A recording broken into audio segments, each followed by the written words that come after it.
Hi, this is Kevin Kerr for Money and Markets TV. I'm back in Estonia for the holidays, and unfortunately, my adopted home has become the eastern front of the Eurozone meltdown. Almost exactly a year ago, Estonia accepted the euro as its primary currency. But this privilege has brought us nothing but misery, and now we find ourselves in the middle of an unfolding banking and confidence crisis.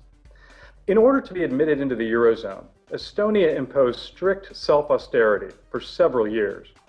As a result, its debt to GDP ratio is just 6.6%, the lowest of any nation in the European Union. The reward for this fiscal discipline was being able to join much larger and less responsible countries like Greece, Italy, and Portugal. Estonian leaders were under the impression that switching from the krone to the euro would elevate the country to equal footing with Western Europe, or at least put us at the table for discussions. But so far, that hasn't really been the case. Estonia, like its Baltic neighbors Latvia and Lithuania, is beholden to other countries that control its banking sector. The big three banks here are Nordea, SEB, and Swedbank, all Scandinavian firms.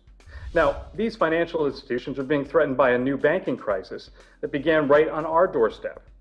A couple of weeks ago, the Latvian bank Swedbank failed, rattling the nation. At first, the government said accounts would be insured, much like the US does with the FDIC. But as the depths of the losses became evident, and it turned out that fraud caused the collapse, the government began to backtrack on its promise. Now it says depositors will be covered up to 100,000 euros. Swedbank's collapse actually followed the failure of its sister institution, Lithuania's Swedbank. Both of these firms' problems were based on fraud and deception, and exacerbated by concerns over the overall EU meltdown.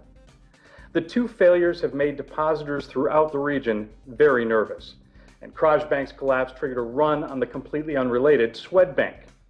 Almost half of Swedbank's 298 ATMs in Latvia had to be replenished after running out of money. Swedbank raced to reassure depositors and managed to quell the panic, at least for now.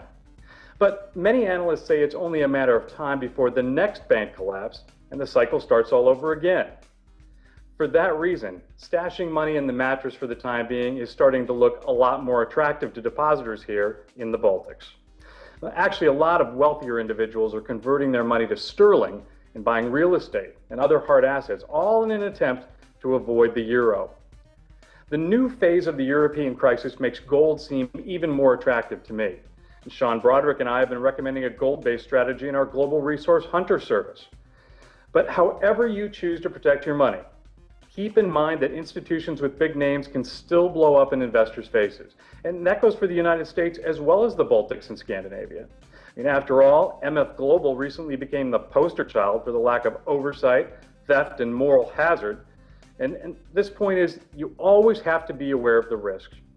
For Eastern Europe, the future remains very murky, as does the future of the EU and Euro in general. It's true that a chain is only as strong as its weakest link. And right now, Europe has a lot of weak links.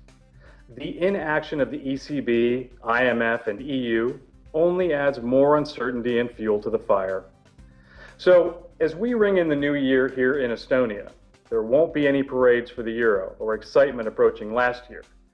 Just fear and caution, and people ready to race to the ATM at the first sign of trouble. For Money and Markets TV, I'm Kevin Kerr. Thanks for watching, and have a happy holiday.